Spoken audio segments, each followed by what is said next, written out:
Hey guys, it's Cheryl from Woodshop Diaries, and in the spirit of the upcoming holidays, I'm going to do something a little bit different for this video, and I'm going to be sharing 3 quick, simple, and obviously fun holiday-themed projects. So if you're ready to deck the halls with some fun DIYs, let's go.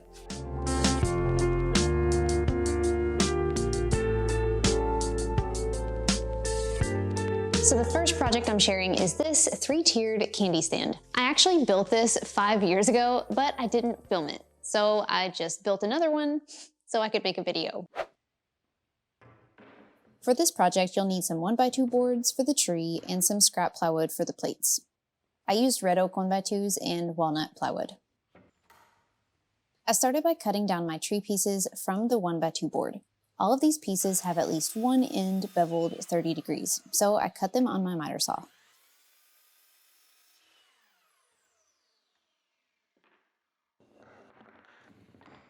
Each tier of the tree needs 6 pieces, and they get a little smaller from the bottom to the top.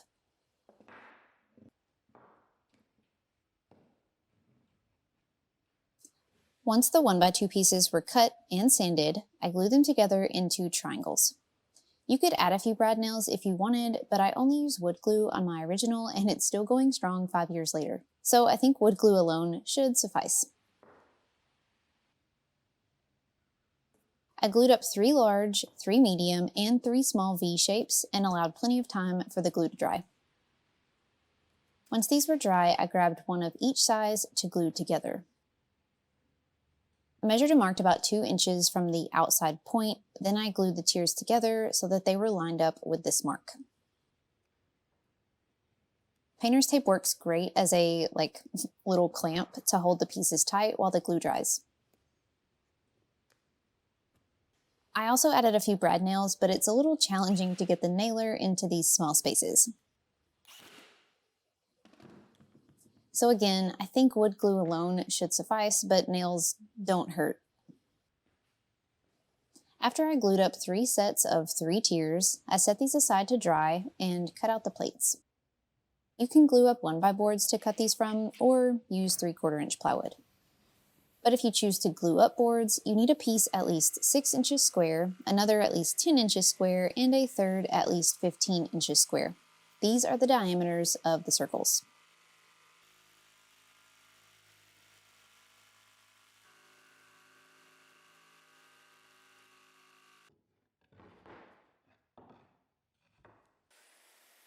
Then, because they're definitely not perfect, I smoothed and shaped them a little with the sander.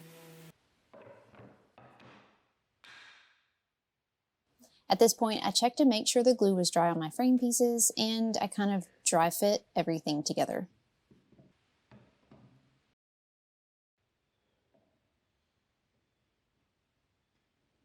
Look like they're pretty well centered. So there's going to be some wiggle room around the outside of each plate here, and that's good. You want that. I just want to make sure that I've kind of got it positioned so that all of the gaps along the edges are even.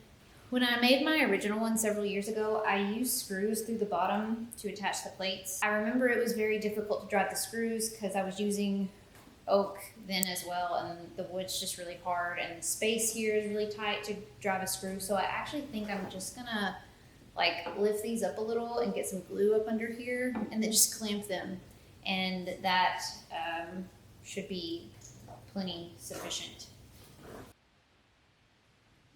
I glued and clamped each plate onto the frame and allowed to dry.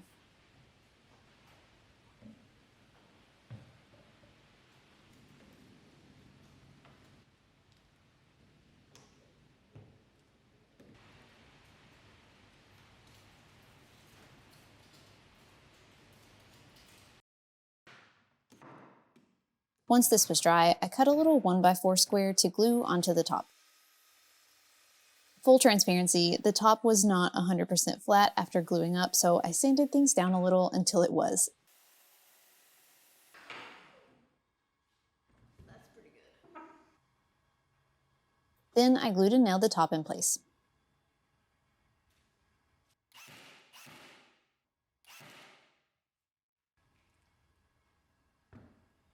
To finish, you could use a food-safe oil or wax, but I just used some Minwax polyacrylic in a spray can. And once it's cured, it's ready for display.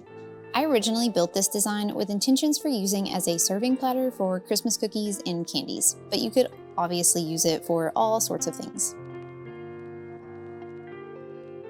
Now let's dive into project number 2.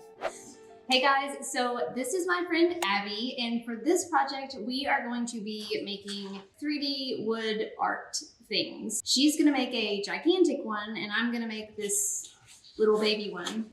Do you want to say anything to the camera? It's gonna be so much fun. I'm so excited. This is me while you're doing this. What do I do with my hands? So to get started, I asked Abby if she would pick out a Christmas tree, just a drawing. It'll look like that. So I sized it to be gigantic for hers. For mine, I just made it one sheet big. This project was inspired by a pumpkin design that I made a couple of years ago. So we thought we'd just run with that idea and make something similar, but with Christmas trees.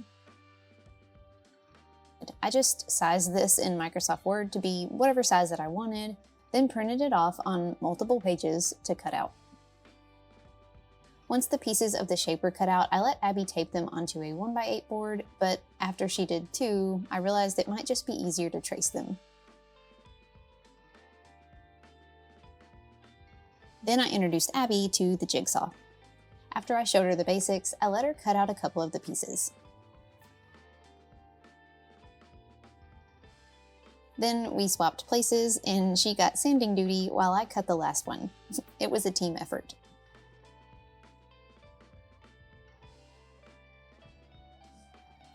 Once the pieces were cut and sanded, she stained them green and we found a scrap 1/2-inch plywood piece that would work perfect for the size backer that she wanted. She arranged her pieces how she liked, and I totally forgot to mention that we also cut a little scrap piece for the tree trunk. Then she glued these in place. While that was drying, we worked on decorations. I cut some thin pieces of 2 different size wood dowels for ornaments, and Abby stained them in various colors.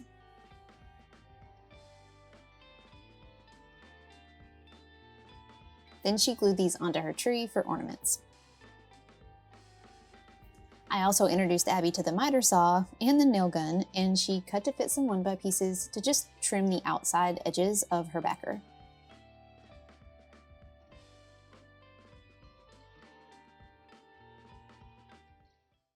It looks so good.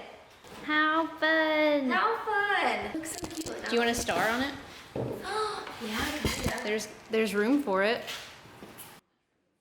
The finishing touch was totally not planned, but we cut and stained a little star to top the tree, and after it was glued on, this adorable piece is complete and ready for Abby's new home. Building something fun with friends is the best. 5 stars, absolutely recommend. But after she left, I had to make my own mini version, and I customized mine a little different. I cut, stained, and glued my pieces just like Abby's, but my tree was too small for the dowel ornaments, but I felt like it needed something. So I made some snow. I used my original template to trace the bottom outline of my tree pieces onto some 1/4-inch plywood, and then I cut these out.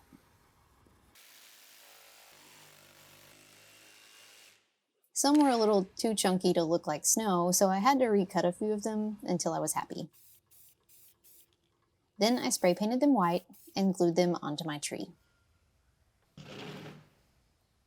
I know it is so simple, but these are some of my favorite projects to do each season with a new shape or size. Now last but not least, let's move on to project number 3. This last project is one that I made last year, but it was late in the season, so I never got around to sharing it. I made this sled from scrap 1x2s, 1x3s, and a scrap piece of 1x12, but 3/4-inch plywood would also work instead. The plans with exact dimensions and cut diagrams for this project are free, and I've linked them in the video description. I traced out how I wanted to cut my sled seat on my 1x12. I used a few different rounded objects to help me get the shape that I wanted, and ultimately I decided a 5-gallon bucket lid was the perfect shape. So I traced an arch on each end, then I cut this out with a jigsaw.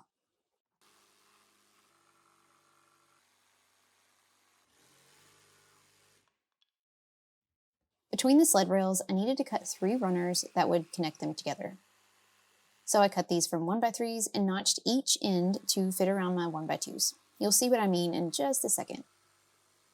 Just for looks, I also used my 5-gallon bucket lid to trace an arch on the bottom side of these runners.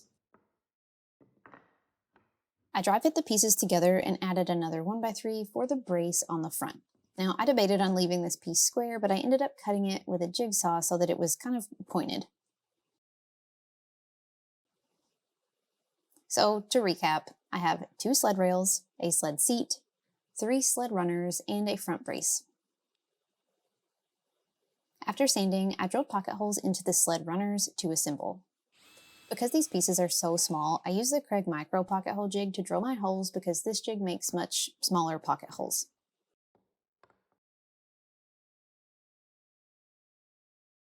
This part is completely optional, but I wanted my sled seat to have something a little extra. I designed a Christmas tree farm logo and cut it out with my Cricut on vinyl. I stuck this onto my sled seat and stained around it, and also stained the front brace piece with Minwax water-based stains.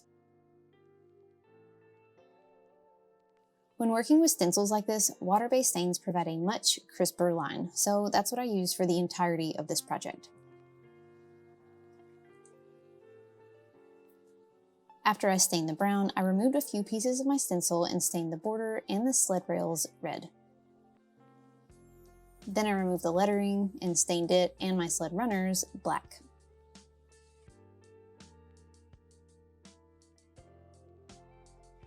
And finally, I stained the trees green and then removed the rest of the stencil. Obviously, you could stain your pieces however you like, so feel free to get creative.